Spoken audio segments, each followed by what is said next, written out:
everyone. This is a special call Transportation Committee meeting. Today is Wednesday, October 4th. And we do not have minutes from our last meeting, September 25th.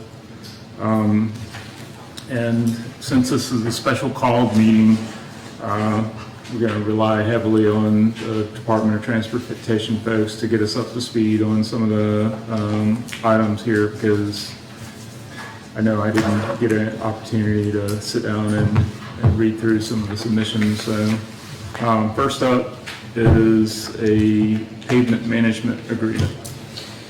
Good afternoon.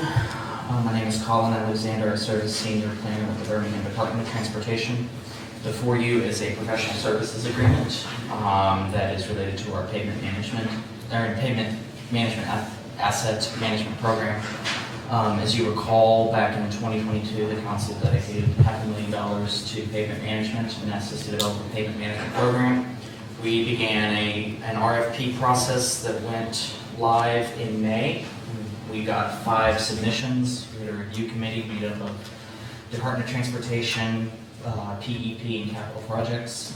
We looked at the applicants and we settled on Roadway Asset Services, better known as RAS. They are a pavement management company, pavement inventory company, engineering company based out of Texas. They do similar work in 10 of the top 20 largest metros in the US. Some examples where they've operated include Salt Lake City, Denver, Memphis, and Charlotte. We were thoroughly impressed with RAS's capabilities. What they provide is a vehicle in which they drive city streets, giving us video, visual information, as well as laser readings on all of our streets that we can then use to categorize and give pavement condition index scoring. So visual meaning?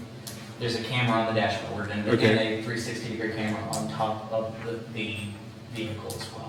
Are they using ground penetrating radar? Not ground penetrating radar, they're using a laser system that is measuring cracks and depth of cracks for us to get a sense of what the road condition is. Okay.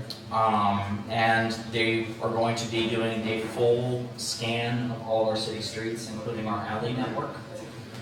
The proposal includes that. It includes some GIS cleaning up that they're going to do for us. Our centerline mile data that we have here in the city is mostly geared towards addressing a 911, and so there's some certain data sets to that RAS needs to do efficiently, and it would take a lot of time for our staff to do that, and so we're going to contract with RAS to clean up that data, and they're going to partner with our GIS department. Things such as, pavement condition or pavement type. Is it concrete? Is it asphalt? Is it cobblestone? Things like that. That will help us really hone in on cost projections and where we need to spend our resources. Additionally, as part of this, because you get a 360-degree camera view, RAS will be doing an inventory of all of our ADA curb ramps as well, and that will help us. That data is going to help us fill out an ADA transition plan going forward as well. We needed that data set, and so this is an opportunity to collect that data in the field. Altogether, that RAS's contract is under the $500,000 that the council provided. The scope of work they provided for us is $426,982. Once they go out and do the scanning as part of this as well, are going to contract with StreetLogix, which is the software provider. StreetLogix will take all that data and will help us then program out, based on available funding, what streets we should pave in order to get the best overall pavement condition index score for the city and also for the individual council districts. So we have a good sense of where we should be spending our funds.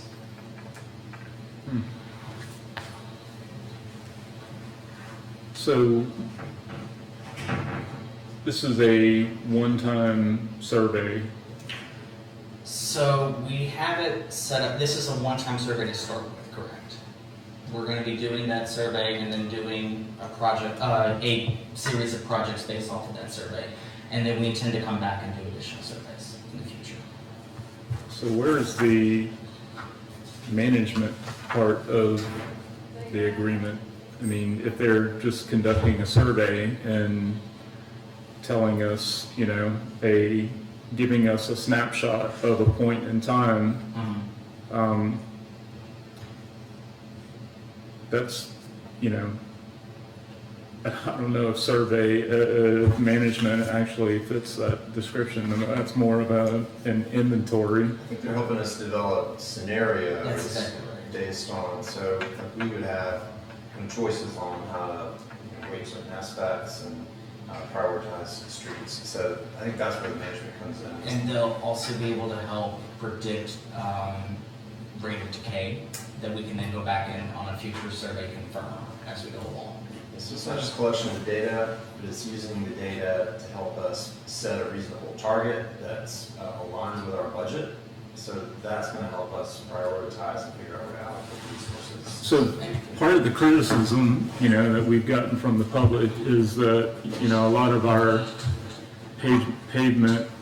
street paving priorities don't match with the condition of the road, and that's largely because of, based off of the little that I know, is the last time that we did this was 2015, and we've kind of been, basing our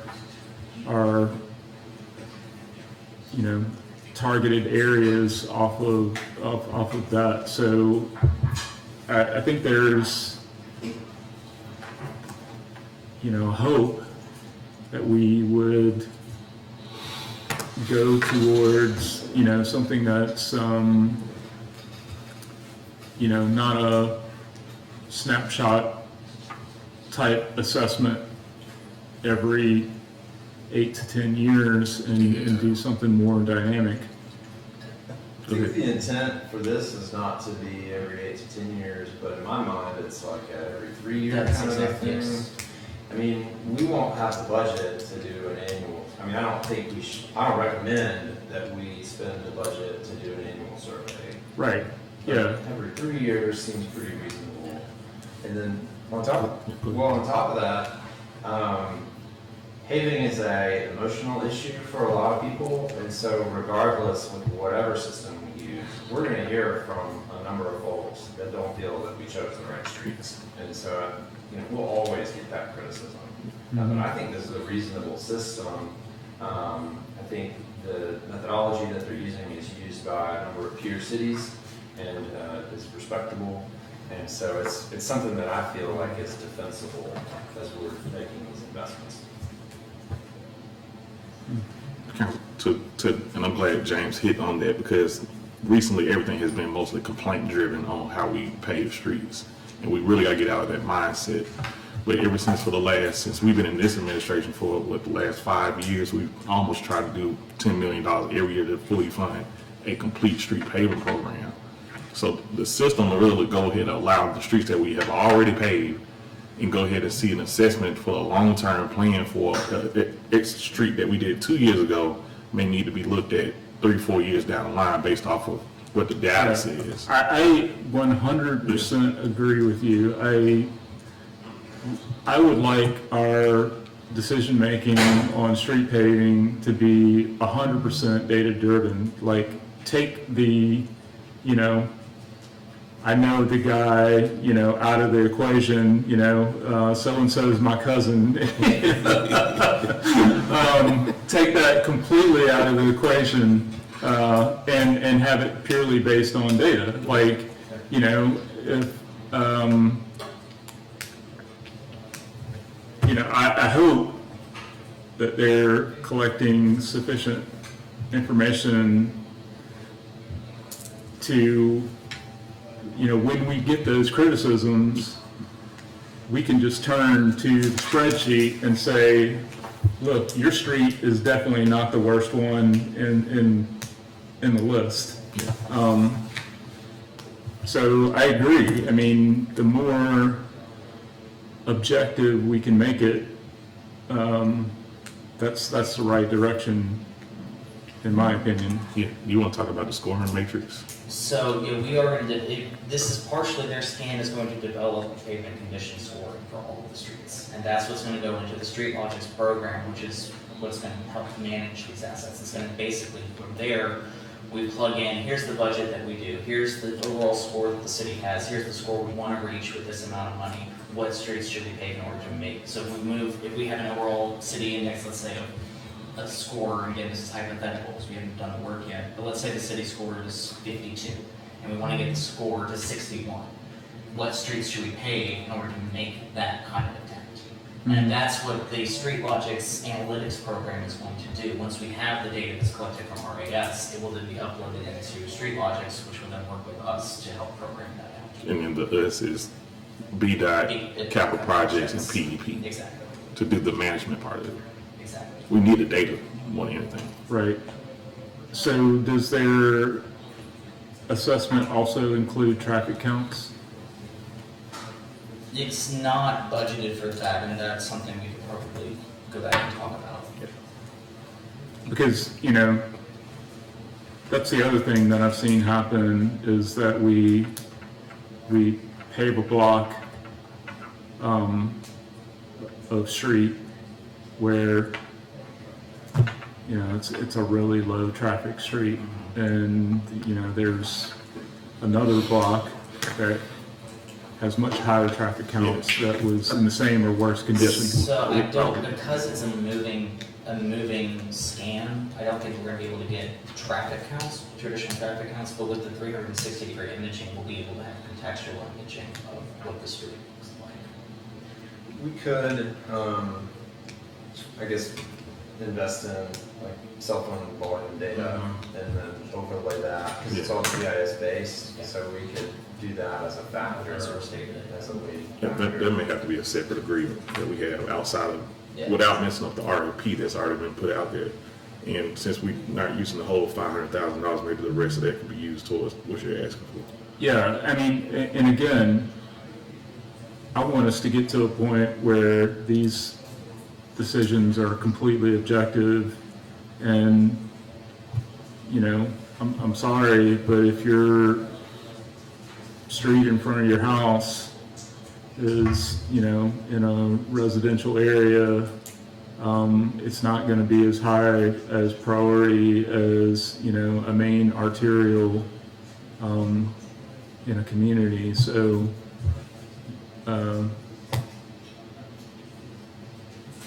I think traffic counts are important, you know. I will note, in the past, some other counselors have expressed a different viewpoint on that and wanting to make sure that we are hitting some of those streets in the residential areas. So I think we'll have to. I mean, all of it's important, right? You know, but I think taxpayers want the most value out of their, you know, support.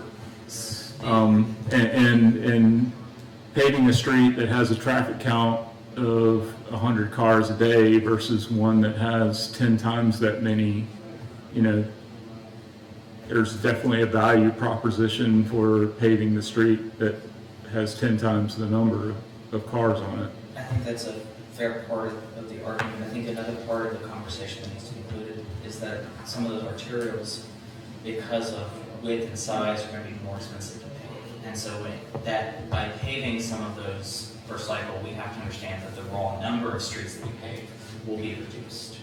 And so we have to have that conversation as well, is that, you know, not every street costs the same to pave.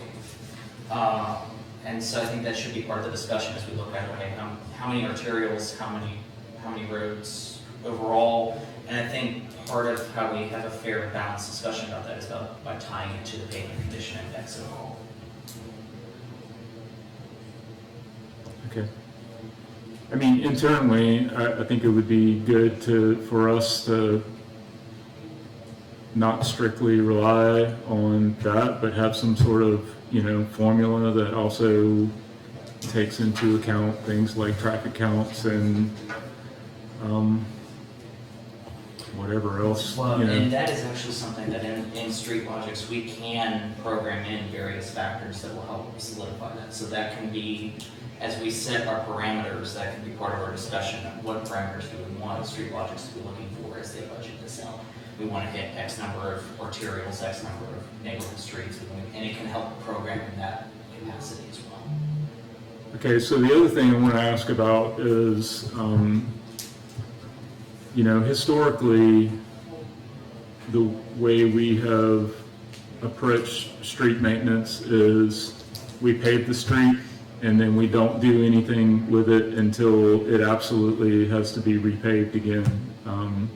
So there's a lot of stuff that you can do to preserve the condition of the pavement and extend the lifespan of the asphalt. Are they going to be giving us some feedback on? That also is part of the recommendation. So what we can put in is, again, if we were to do X number of dollars for pavement preservation, what streets should we target for that? And how does that affect our overall PCI score? If we were to put X dollars simply for resurfacing, what does that look like? So there's a lot of complexity in the StreetLogics tool that can allow us to plan out different scenarios based on different opportunities and different approaches. So the subcontractor StreetLogics is going to take the data that Roadway Asset Services produces and give us sort of a roadmap for how to move forward Give with. us a dashboard that shows all the scores, and then from there we can work to kind of play out different scenarios and say, if we did this much money doing this, what does that score look like before we ever actually put a package out?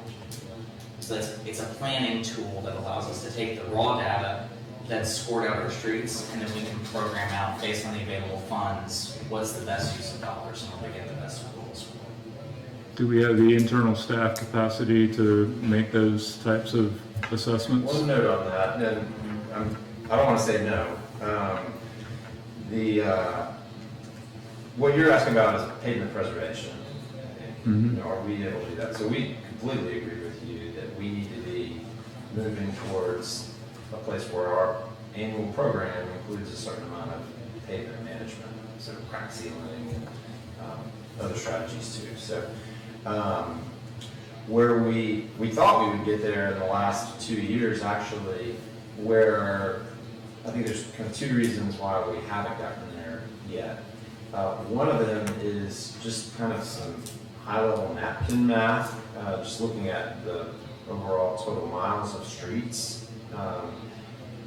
Even though we're investing 10, 15, maybe even some years a little bit more, depending on how you count, million per year in pavement and resurfacing, we probably, to have the level of service and our roadway conditions that we would like to have, it might be more in the neighborhood of 20 to 25 million annually for a network our size, to have the quality of pavement that we probably want, right?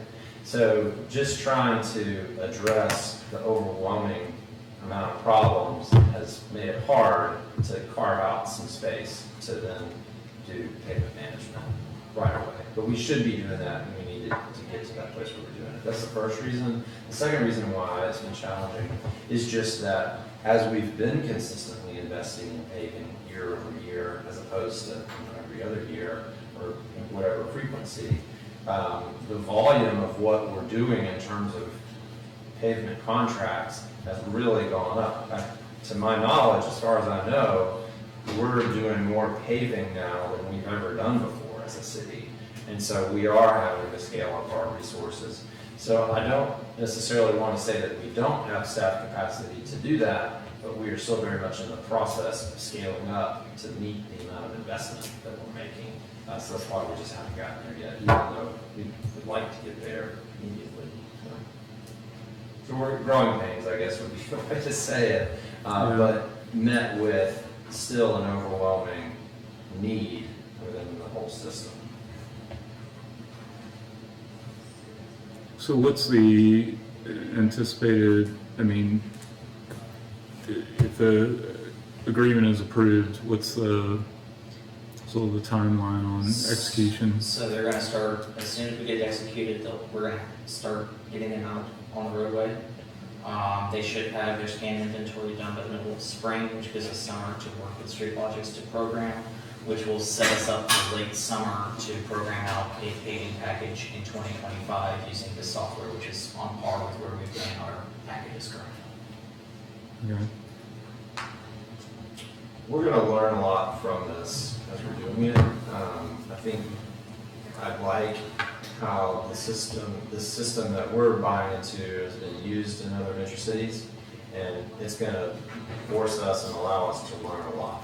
So I'm excited about that. With regard to the ADA ramps, isn't all of that information already included in the sidewalk master plan that Goodwin Mills Kaywood did for us? So we feel that a lot of that data is outdated. A lot of that data was acquired 2016, 2017, and we feel it is outdated, and so we want to update it. In terms of how many have we replaced, how many have deteriorated since then, what ones need to be replaced. That was part of our feeling, and that was part of GIS's recommendation, that we felt that the data that we had was outdated. Something to note, we don't see it, we don't necessarily think about it, but every time we're paving a street, we're probably changing a lot of the ramps along that street. Every time we do a streetscape project, we're doing that. We've done big ramp improvement projects around the city. We don't necessarily have mapped data of where all those things have occurred, because they've sort of happened incidentally to a whole bunch of other things, and meanwhile, just the condition of some other things may have changed in that time. So while that's not something we want to inventory every 3 years, every 7, 8 years to 10 years is probably wise. So plus, we are about to update our ADA transition plan, and part of the requirement of that is that we have reasonably recent data.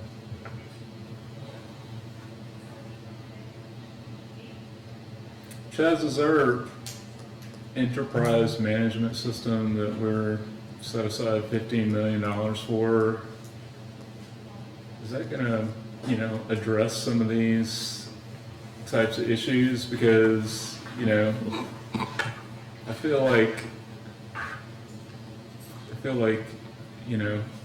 this stuff shouldn't be getting lost. Like, there should be a system that sort of manages our inventory and keeps track of what's being done where, and I'll let James speak to That's that. one of the, that's a good question. That's one of the reasons why we've created a department of capital projects, is so that we can keep track of all the projects that we're doing. I think before it was very much blended into and kind of got lost in this kind of broader department, and sort of everything was under the umbrella of PEP. A lot of that stuff, addressing modifiers, and so a lot of that data got lost. Now we have a department of capital projects. They have a project management software that they're using to just manage all those contracts. They have an inspections team that's dedicated to them. The ability for them to do that, I think that infrastructure is in place. Where is it? It's a Procore. Yeah. Procore. So yes. Now, the one you're talking about is more on the financial side, the ERP that we have out of ARPA. That's to take over our New World system and permitting system. Yeah. But yeah, I'm glad he said that. But yes, capital projects has Procore. This is a management system for all the capital projects. Yeah, and that's, and Procore won't help them track ADA ramps, Yeah. but that's an example of the kind of sort of enterprise infrastructure that makes us more efficient. And just the structure of having a Department of Capital Projects, which manages a massive volume of work, that having that department, which we're now actually adding staff capacity to that department, is going to allow us to better track the kinds of things that we're doing. We're making huge investments, and we haven't always had the structure that allowed us to really track it. Council Woods asked a lot of questions. You got anything? Yeah, I just want to give some clarity on, all of this is going to be added to our GIS system? Yes, that is correct. We are going to be able to take all of this with the GIS data that we will own and we can transfer to our GIS. And I think a lot of the issues with like determining how the streets get done will kind of get washed out if we can maintain our level of investment. So continue streets are getting paid at least 10 million a year every year, so we can kind of keep that pace up. And people can see the progress, like it's like, you can't go years without paving at all. But I think that alleviates some of those things. If, you know, my street didn't get paved, but you know, the side street, over, they see them working down, it has an impact, so I think we kind of get that. One thing I did want to talk about, and you mentioned the gap earlier, but the storm drains, like being able to add that data to our GIS. Unfortunately, we won't be able to fit that into this effort, but we've talked about that, and it seems like something we want to do. Yeah, and I think, We'll talk about that. well, yeah, I know PEP is not here, but I think they are actually working on inventorying that right now. But I have to get back with you and follow with, because she told me something about that recently. Yeah, they're working on some kind of initiative. Yeah, Well, we got some limitations, once or twice, counting them, one, but being able to put these on the GIS map. To know yeah. exactly I where think they that's are. part of what she was working on. And so I guess, talk about the not being able to fit it into this part.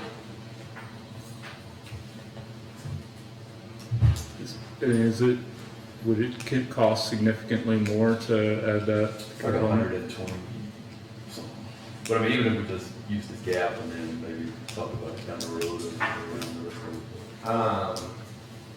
There are a few different issues with it, but I guess for the sake of simplicity, the cost benefit of doing it, after a lot of discussion, we decided that to evaluate that infrastructure through this effort, the benefit of it didn't necessarily match up with the costs. I'll give you one challenge of it. So, you know, we could go through across the whole city and say there's 30,000 inlets on the road, it's something like that. And it tells us if the lid is off, you know, for these inlets, and we've spent $120,000. Well, there's so many thousands of inlets, like we won't be able to reasonably address that. And having that data and having so much data in real time, it perhaps is not something that we can reasonably act upon. And that was part of our discussion as to why we've not wanted to do it. Yeah, I mean, all of this is just data gathering, so I see this as like, one, the location of the inmates. Yeah. Okay, yeah. I'm trying to see how to properly word this. We may need to investigate this further Yeah. and come back to you with another response and some additional information. I see what you're saying, you know, if you know how bad the problem is, but you can't do anything about it, it's like, well, shit, that sucks, you know? But, And the condition of the top, some of the tops changes daily, like, Right. you know, some of them you can put on today and next week is. Not so much condition as location, one, knowing where all of our inlets are, and then two, knowing what type of inlet it is concrete, is it metal. One thing I saw in Jersey was they actually, for their street inlets, they cut into the road, and there's a metal grate as well as a metal top that's built forward to the curb, so you don't have this huge exposed, I guess, magnet for cars to hit. Like I can't understand why people hit them so much, but That's the number one culprit. but I mean, we gotta go to a different, Yeah. we gotta change it, I mean, whatever the reason is, it happens all over the city, consistently, like even new ones get replaced and they're hit within 3 months. But yeah, so like now, you pull up GIS, you don't necessarily know where your inlets are, and this could be, you know, it's just data, so it could have the application down the road, but, knowing the types and things like that.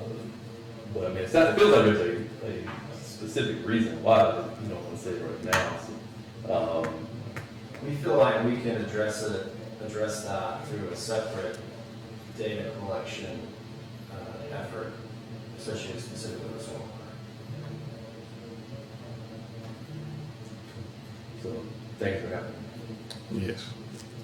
I mean, at some point, those two things have to intersect because the storm drains are part of the street infrastructure. Well, I mean, you're at a place now where you have the ability to get the data, now, and it's GIS, but that's a thought, something that when I was reading that kind of jumped out at me as a possibility, and when I got to the end, they already thought about it, so, but I'll pause that one there. Is there any like forward-facing plan for this data at all? Will the scoring system be public? So there are opportunities that we will have to develop with Street Logics and also work with the administration to see what we want, how we want it to look. But there are opportunities to create public portals to have some answers. I don't know what that would look like exactly, how much information we want to share. That's something we're going to have to really delve in and work with the administration that we got. But there are opportunities for public awareness through Street Logics. Yeah, I mean, I think we can, if y'all referred to like emotion around the street paper piece, I think you got opportunity to build on the data and just explain to people. I think part of that is emotion around street paper, part of it is just zero visibility into what streets get paved when, why, and so if there's a, whether it's 1 through 4 tier, whether it's green, yellow, red, but just some sort of, here's our worst streets, here's our, tiered system so they can see and then see it move out when the new pavement list comes up. But it all works if we keep putting at least 10 million a year into road paving. Yeah, definitely, I think there needs to be some sort of forward-facing piece on that.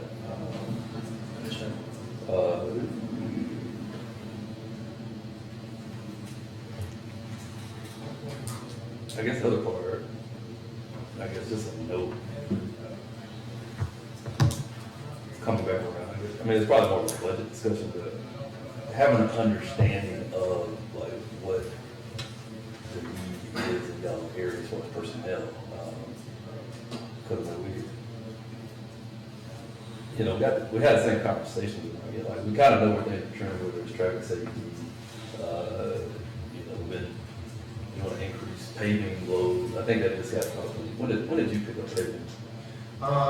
We've been kind of migrating into the management of it over the last 2 years, I'd say. And, But I mean, it's like, what are your needs there? You kind of see the trends, and so, like, we need to be staffing, there needs to be the people, slots, and bodies to address these things, because, we can't,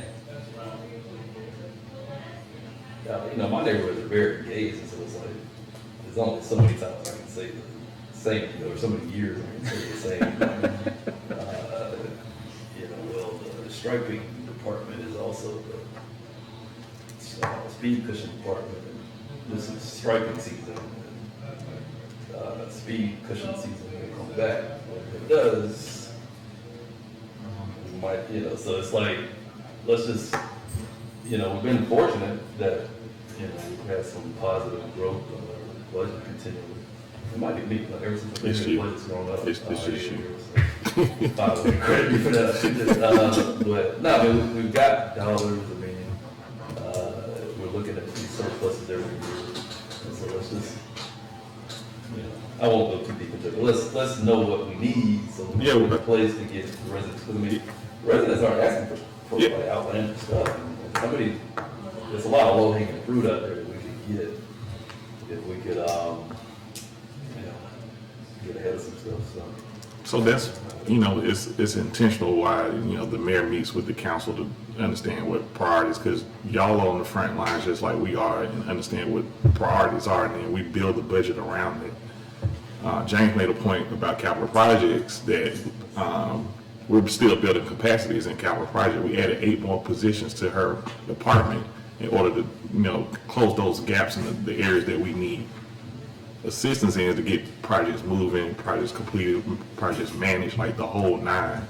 And I mean, we're only, 3 months into the budget year now, so I know she's working on a plan just like we did with code enforcement. It's just one of those things that's working with the personnel board to try to get these people on, get them on board, and then implementing all these different initiatives and get them completed.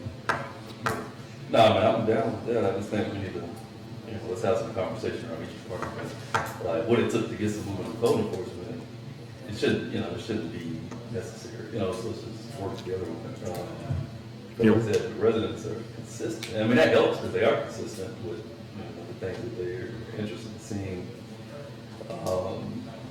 One of the questions I had was, I want to get some clarity on like what Centerline was. Is that represent software? Or what is that? That's just a terminology to say the lane mileage.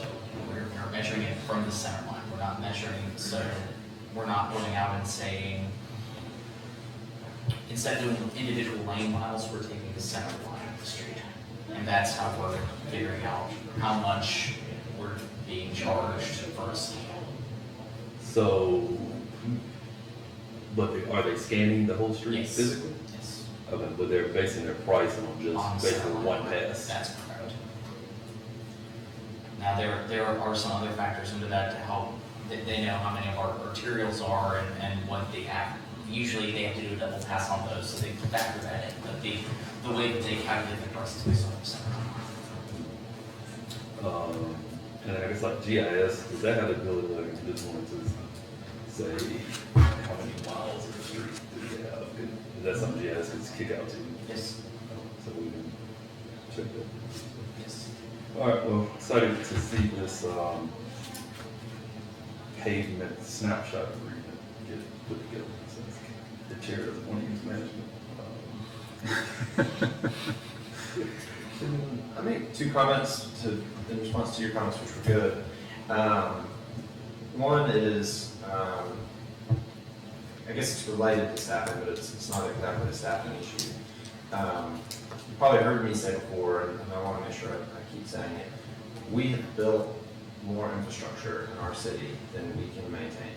And so even if we are perfectly using all of our resources as efficiently as possible, we will not be able to maintain everything we build. And so we're going to see declines in our infrastructure around the city for the foreseeable future.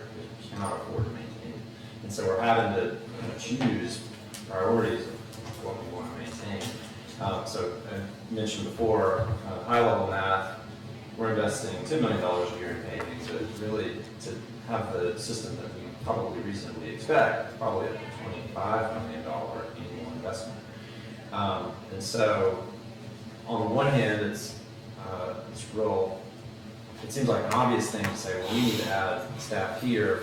I think the administration is having to work with all the departments, Parks and Rec, Library, Police, everybody, to figure out what we really want to salvage. That's hard. We have built more infrastructure, not just in Birmingham, but in the United States, more infrastructure than we can maintain.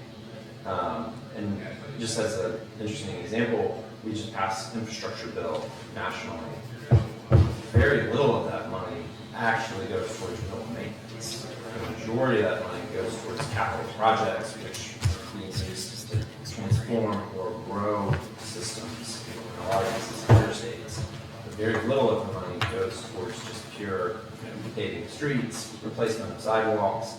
There's no grant opportunity for that. So we do not have enough resources to maintain all the infrastructure we have. So that's the first thing. To follow up on traffic calming, because you mentioned that, that's not what we're talking about today, but I did have an interesting conversation with the city of Memphis recently. So they're the city traffic engineer. We modeled our traffic calming system, products, procedures after what they have done, because now they've been at it, I think, for maybe 20 years, doing speed cushions. And their program has grown over time, so they're now investing about $2 million a year in their system. So they do use, within that $2 million, an outside engineering consultant to manage the process. They use outside contractors to do that installation. And even still, since they've been doing that for a couple of decades and they now have that level of annual investment, they still have a 2-year waiting period between when somebody brings up an issue and they can actually get to that issue just because of the breadth of the demand. But I did think that was an interesting just kind of point on the data map. They're investing about $2 million a year, but they're ahead of us time-wise. They've evolved up to that. Yeah, no, I'm all for doing it at a third party and even a quarter of the investment. But yeah, I think making it a little bit harder to get a speed cushion, because I mean, I think we talked about it. I mean, there's one in London about that showed up, and it was just a random thing that just one guy kind of, it probably qualified, but it was a very unique street. But even if they had to go through the neighborhood association or get approval from the neighborhood association, like add in some steps of one, everybody knows what's going on. It's just not, I typed in something on my computer, and everybody, now your whole team is turning and all this stuff is, I guess, building a funnel. So some of that stuff gets sorted out before you actually start doing, putting manuals into it. Yeah, I'm always down to talk about traffic. Yeah, and I do want to continue to improve the process. So I don't know that I'm aware of that specific case, but I would like to be aware of it, so we can figure out how to manage that process well. But no, I think ours is going well. I don't know. I think we just need to close the loop on like approval and installation. Like, I think the process itself is evolving well. Like I wouldn't trash it or anything like that. It's just once it gets approved, like the gaps in installation. All right, I'm good on. One other question, so I'm confident that there are hundreds of locations where there's temporary patches that have been there for seemingly permanent time periods. I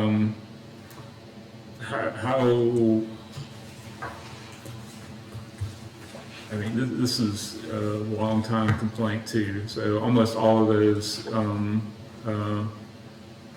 temporary patches are somehow or related to water infrastructure. I feel confident that a lot of them are. Anyway, so chronic problem is this pavement management, agreement in any way kind of moving the needle on addressing that issue? So a lot of it is related to water, but not all of it. A lot of it is.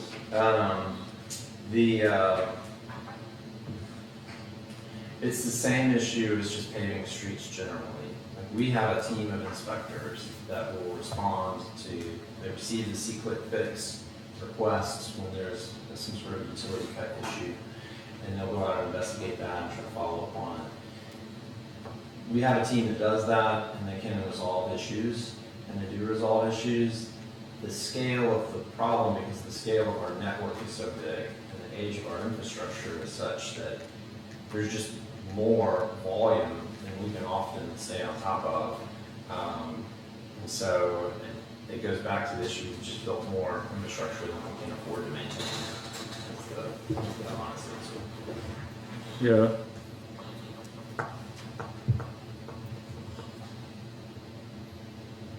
I'm just wondering, we'll get this snapshot from RAS. So you're saying like the patches will decrease the score, or? Well, what'll happen is that you'll get this inventory, and then, a year later, there'll be 100, 200 more spots that you don't have any visibility on. I say that technically they're supposed to, notify the city, pull a permit, something, but I have no idea whether or not that's, happening and what our capacity is to go out and make sure that they've repaired it sufficiently. I mean, just based on my observation, it seems like, you know, we're not, you know, necessarily doing all of that, so.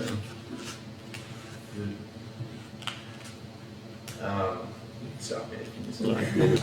So a couple of things happen. For the planned utility work, we do review what street they're gonna cut into.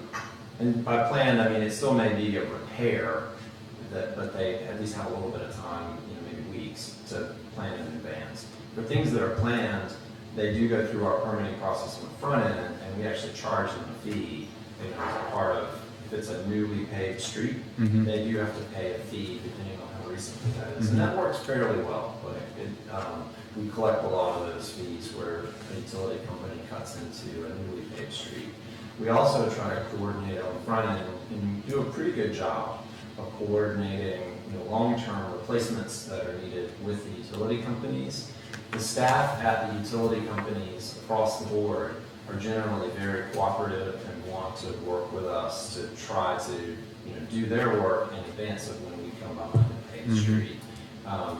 You know, I'm sure we can all find examples around where that hasn't worked out, but we don't see the examples where it didn't work out, and there are a lot of those, even particularly with the Waterworks Board. They will go in, we repaved, Aldott repaved a lot of streets in Fountain Heights, for example. That took a long time because the utility companies went in advance and did a lot of their line replacements in advance. So that front-end coordination happens as well. The challenges that we see and feel are the emergency repairs that occur. And companies like the Waterworks do send us lists of where they have made those repairs. The volume of those repairs is such that even though we follow up with them on specific instances and, you know, and they go and address those, just the scale of our network is too big to be able to follow up on all of those as well as we'd like. Is the honest answer. We just have more infrastructure than we can maintain across the board. So I guess my concern is with that specifically is like around the detail of what they're building, like the repair they do. And so typically, you know, there's a detail that you have to cut out so much, whatever it is, compact it, and put back up like a patch that is even with the road. And so either, you know, I guess this may be more legal to get into that range, but what room do we have to require, Yeah. you know, like a certain method to use, and or if we just qualify third-party vendors that people could use? Because I get, you know, going back and inspecting these, but even like you know, a process for taking pictures and having to submit all that stuff when you get done with it, putting it only on people that are doing the work. But it needs to be some sort of like, either you're required to pick from this list of qualified contractors that can do it for you, pay a fee to the city, you know, that is commensurate with, you know, maybe it's a per foot, you do it on linear foot or square footage, if they have to cut a wide section. But I mean, it feels solvable, and I know in other cities where like I may have had to cut the road for some reason, there's a pretty like there's a detail that you have to fix the road back to, and they actually Yeah, Council, I think it's one of those, I know we kind of talked about this with code enforcement, it's because I had to just look it up real quick. So it's Article H with excavations. I think we just need to revisit that and try and strengthen that and work with the council and, you know, OCA to see what we can do about the way they repatch or repave things that they already excavated. Do we have, does the Birmingham Waterworks have a franchise agreement with the city? Yes, they should, yeah. All utility companies should have, yeah. Now, I will say, and James can probably speak to this more than I can, I think our relationship with that leadership with Birmingham Waterworks has, I know it's been kind of fragile at the beginning, but I think they work well with us and they really communicate well with us about when they're doing big projects or if they need to dig for something, a pipe burst or something like that. I know the mayor has actually reached out to the other utility companies that are the corporates and trying to like patch that relationship up and say, hey, y'all are doing a lot of work, we appreciate it, but you can't leave the road in this, state of repair because we're the ones that getting the complaints, not you. Right. That's right. I'm just thinking that, that, I don't know how often that comes up for renewal, but, the franchise agreement may be another opportunity to, make some revisions to that agreement to add in some more, accountability on those types of things. Yeah, I think we just need to revisit this Article H in the city code about excavations. Are you familiar with that? Kind of. No, but I think a franchise agreement renewal is a fair place. It's a fair place, yeah. To address some of that, I don't want to, I'm here as long as you guys want to keep going. Right. But specific to this issue, because it is a big issue, we do have standard details, and I think the standard details are very good details. The management at, using Waterworks as an example, but they're not the only company, the management at the Waterworks sincerely care about the quality of work that they do. The challenge, again, comes from just the age of the infrastructure, the volume of the infrastructure that they're having to maintain. When they send out a crew, and they use both their own crews and contracted crews, so if somebody's not there to hold that crew accountable, then some of that work will not be good quality work, even if the detail was good and the management cares and all those other pieces are in place. But, what I'm thinking is if they're already reporting to you the locations where they've done emergency repairs, then, why can't they come back to you when they go out and, take that temporary patch and turn it into a permanent patch? I mean, it seems like, if they're generating the information to tell you where the temporary repairs, the emergency repairs are occurring, then, they also have the capacity to come back and tell you, okay, we did an emergency repair there. It's been, a month. We've allowed that temporary patch to settle and we put the permanent patch in place. When we track a patch or a set of patches, and we have photos and can document what's happening, we hold them accountable, we bring it to their attention if there's an issue, they will resolve it. They will definitely resolve it. Yeah, what I'm saying is, it's like, the city has limited capacity. I hear that from you all the time.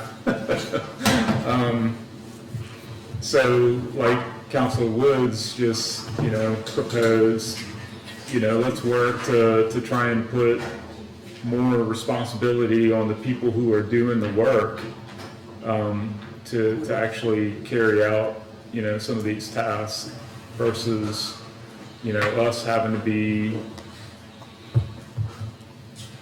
the responsibility of making sure that other people are doing the work. Okay, so one, do they have to notify us before they do it? So if it's an emergency repair, then they need to notify us after they do the work. So like they may go out in the middle of the night and fix something. And so they try to do that. Management wants to see that happen. They have so many people going so many different directions that it is not a perfect process. And so that's where, I'll give you an example. Somebody from a neighborhood sees a failed utility cut or something that's just a botched job, and they may know who did it, like as in what company it was. They may have seen the company. It was 3 weeks ago, they bring that to our attention, and we contact that utility company may have differences in their records, like because it was something that happened in an emergency or some sort of weird coordination with something else that was going on.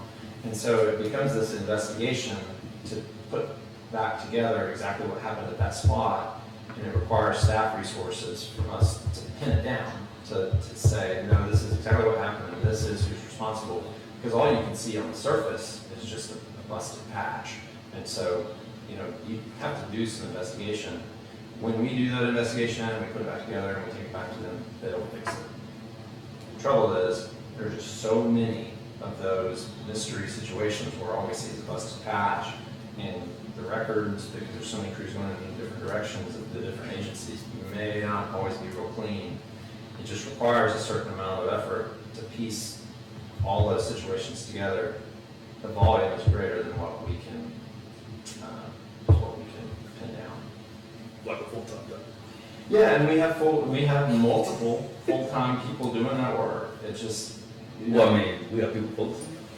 yeah, we have multiple people that their job is to track down utility issues in the system, get those back to the utility companies or contractors, hold them accountable. And when they do that, it works, the system works. It's just the volume of how much is happening is too great. Like, even if we have a way to know, like, all right, so what contractor did this patch, like, almost like a form, like, hey, you want to patch here, what's the location, who's doing the patch, what's the reason, and even if that was digital, so it's just always there. And, it's got your date stamp on it, what date it happened. But, part of that is like, being a little more stringent on the quality of the patch in the first place, so people aren't, because trust me, with gas and utility, just butchered the street, coming up Gene Reed Road, just did a horrible temp patch, came back about a month later, and just did a pretty bad, permanent patch, but, like, it's hard to, like, you don't want to always be chasing this on the back end, it's, how do you get it tightened up on the front end? Even if it's some sort of agreement to use certain vendors, that everybody just, hey, these folks are qualified, here's the standard for the patch. Everybody just agree to use them, maybe get some sort of, joint RFP or, RFP or whatever. I just think there's solutions there. And that's another one where, we turn into parrots, because we're saying, like, some resident every 3 months is gonna ask about a patch, and I'm gonna say, well, different utility company, I'm gonna just do the whole spill. And then 3 months later, I'm gonna do it again.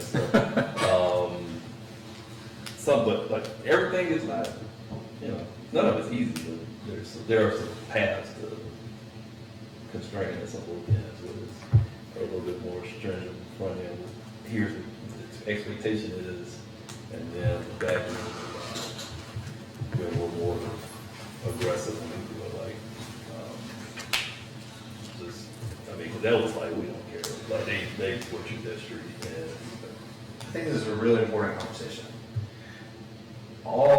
I completely agree with you. All of these issues are very solvable. There are too many of them. We cannot afford to solve them. yeah, but we can pick, and, Chad's got big money. Don't sleep on Chad. Okay, that's fine. We've built more issues than we can solve. Yeah, but, one thing is, you throw them all out there, it's all finite resources and infinite issues, so you're gonna have to pick, but let's create a conversation around the priority, which ones we check off and things like that. So the bottom I line, didn't say it, I said it. yeah, Well, I don't think he can, to your point, they don't have infinite resources that every time they see a problem come up, that they can put resources to. You know what I'm saying, we have finite resources, Yeah. infinite issues, but Yeah. there will be some issues that get solved. And so having a conversation around which ones those are. Yeah, I think it's just to your point, it's just the toughening the requirements of what we need to do legally to hold them accountable. Like, we can do, as James said, and go out and after them, but if we're not really holding them accountable to a standard of what we want, then it's all for naught. Right. Yeah, so I mean, And then, but if we increase the standards, we have to be able to enforce enforce those it, too, yeah. so, Yeah, it's a vicious circle. yeah. All right, so coming back to the pavement management You went agreement. down a rabbit hole.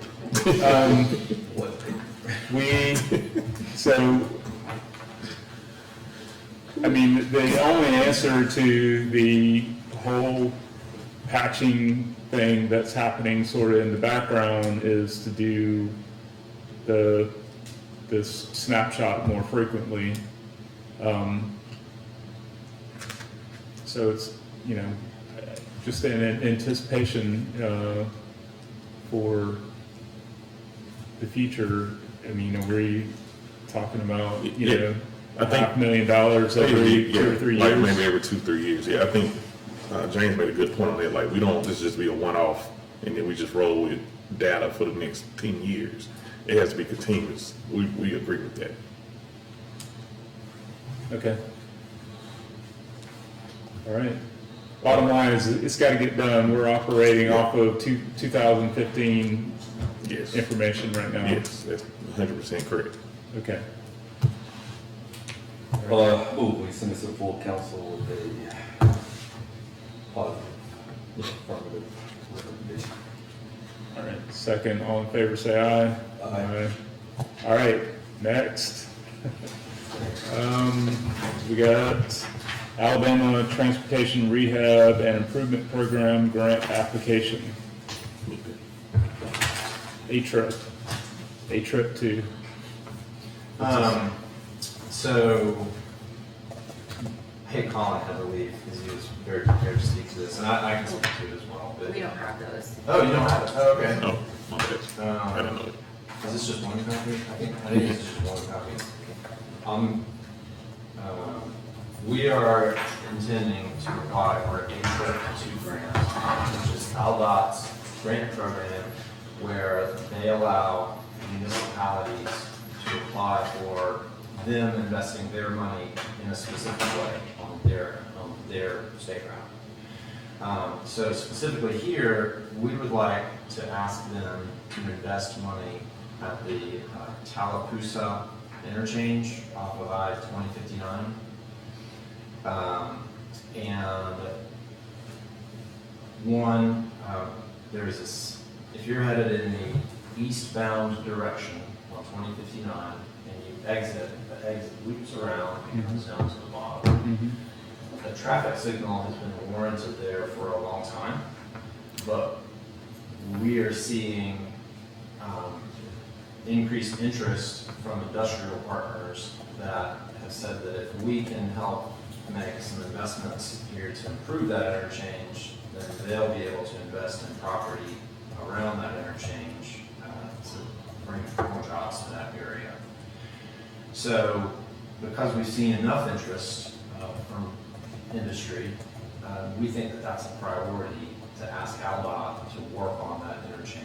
That's not the only. Like the whole interchange, like big scale, because, or just the signalization at the bottom of the ramp. There's two parts to it. There's the traffic signal at the bottom of the ramp in the eastbound direction, which loops you around when you're facing westbound, but when you get down to Tallapoosa. So signalizing that intersection, but then also, if you're headed southbound on Tallapoosa, that's a really wide roadway. A lot of the traffic, particularly in the morning, is on that right-hand side and is getting onto the on-ramp to come into downtown or to go west on 2059. We've determined that it would help with safety and weaving and efficiency if we channelize that right-hand movement, which is multiple lanes. It's 2 lanes that merge and then you go onto 2059. So it's also channelizing that with a hard concrete barrier to separate it from the through traffic going southbound. So there's 2 aspects. It's the signalization and then cleaning up that multi-lane, kind of fast-moving facility. So we separate the folks that are getting on the interstate from the folks that are trying to go southbound on Tallapoosa. I think you're trying to do that with a concrete barrier. Where would the signal be? So it would be right at the off-ramp, the interstate off-ramp comes down and lands. So that one, I know you can go right and then you can start to turn left. Yeah. So today you can turn left, but there's no signal to help you turn left. So you want the traffic light would be at the left turn spot. It would help a truck particularly make a safer left-hand turn coming off of the off-ramp. Pretty much down to the grandson, so go forward. We'll kick it 5,000. So, explain to me how it works. We're asking AlDOT, I mean, what's the grant aspect of this? We're asking AlDOT to pay for that improvement specifically? That's correct. And so with an HRIP grant, there's actually no requirement for a match. You can just ask them to, because it's their money. It's their road too. And it's their It's their road, but it's a program where you can ask them to invest their money in a certain way. Yeah. They have indicated to us that they're interested in doing this. They know that a signal has been warranted at that location for years. Just because a signal's warranted doesn't mean, it has to or will be installed, but they know that that would be useful to put a signal there. But because of they're aware of this conversation, they've indicated that they're generally supportive. That doesn't mean that we'll win, but it's good to make sure that they're supportive, and they are. And you've heard from private sector folks who are saying that those types of improvements could justify further investment in that area. That's right. Yes. Makes sense. All right. Motion to, We'll send this to the full council with the affirmative recommendation.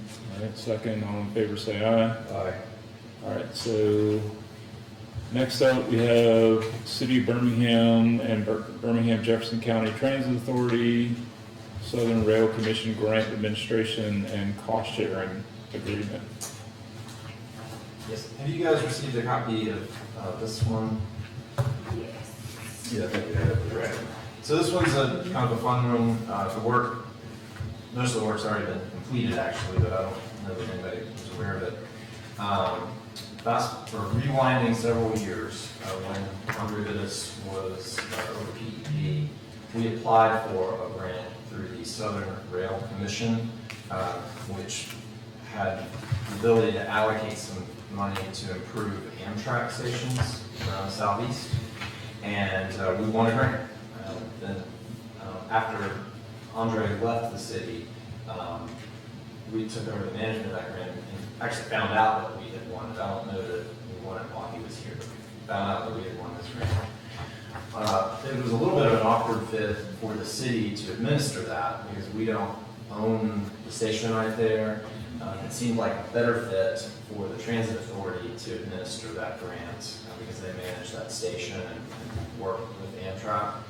And so we worked out an agreement with them, a verbal agreement up until now, that if they took over the administration of the grant and made improvements at the Amtrak station, then we would split the local match. So the local match, I think, was $108,000. And so our half of that would be for $54,000. And so what they've done is they've used the larger grant to repaint the station. I don't know if you recall this, but at the Amtrak platform, there was lots of graffiti, and there were, the overhead awning was rusted, and so they have gone through and covered up the graffiti and made some signage improvements and cleaned up the paint of the awning. Did some kind of basic landscaping up top. So it did some basic beautification improvements that really went a long way. And so we're pleased that they took over the administration of that grant. And so this is part of the closeout because we need to make good and pay them for our half of the local match to do that. And our proposal was to do that with TIF funds.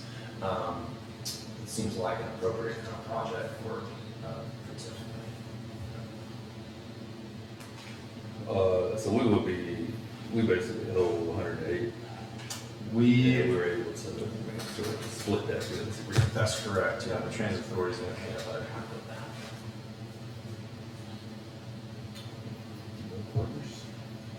that. Okay. It's too bad we couldn't talk CSX into paying some of the local match since they own the property. Yeah. Go back to the work. There you go. We may be going to them about something else though. I hear they have a government affairs representative, but I have rarely ever heard from her, so, We'll get Camille on it. yeah. Goes by the name of Jane Covington, but I think I've talked to her one time in my entire life, so, Yeah, we'll connect. yeah. All right, motion, Moved, send this to the full council with a affirmative recommendation. all right. Second, all in favor, say aye. Aye. That motion passes. Okay. Areas of Persistent Poverty Grant Cost Sharing Agreement with Regional Planning Commission of Greater Birmingham. So this is another partnership, actually. I think maybe 2 years ago, there was an opportunity to apply for this grant. At the time, we were not in a capacity to apply for that. So we reached out to the Regional Planning Commission and said, can you apply for this? It would be within the study, if one, would be within the city of Birmingham.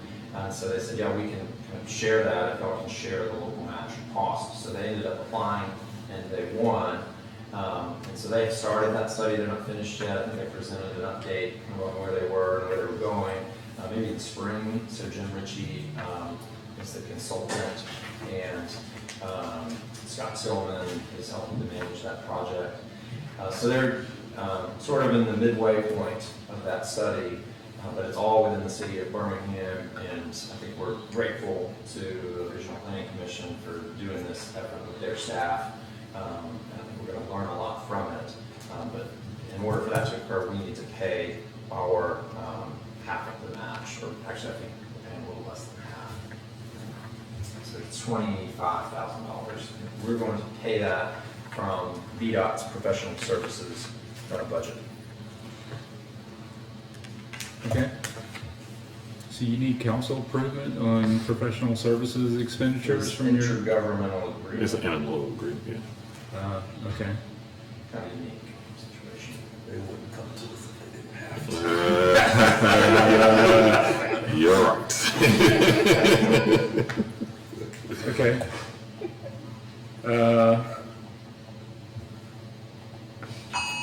Any questions? There it is. I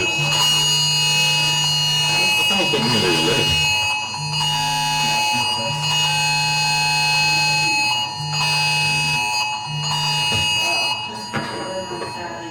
No action required. Stand down. Green. No cream. Okay, so this seems pretty straightforward. Yeah. So I'll do it here. We also said item 6, areas of persistent poverty grant cost sharing agreement with Regional Planning Commission of Greater Birmingham to the full council with affirmative recommendation.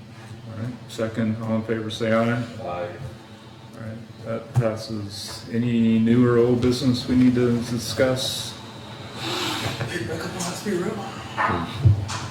But I guess a comment just regarding this last one, for example, I think they're going to come back to us with some really good recommendations about how to align transportation investments with housing and other land uses, which I think is really important.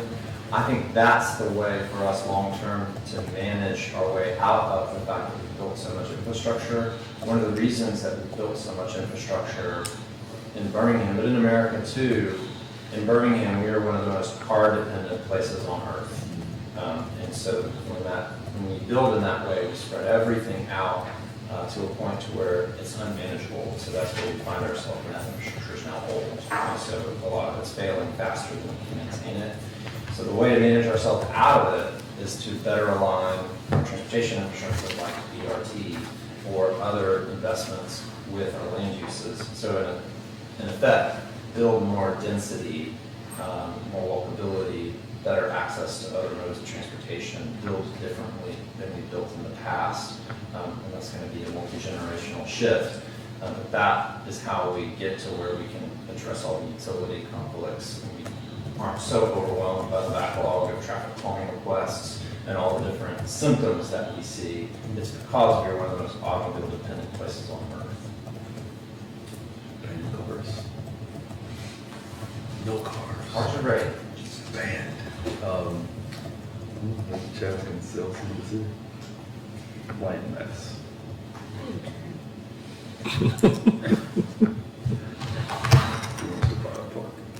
Sure. All right, move adjournment. All right, second, all in favor, say aye. All right, motion, meeting adjourned.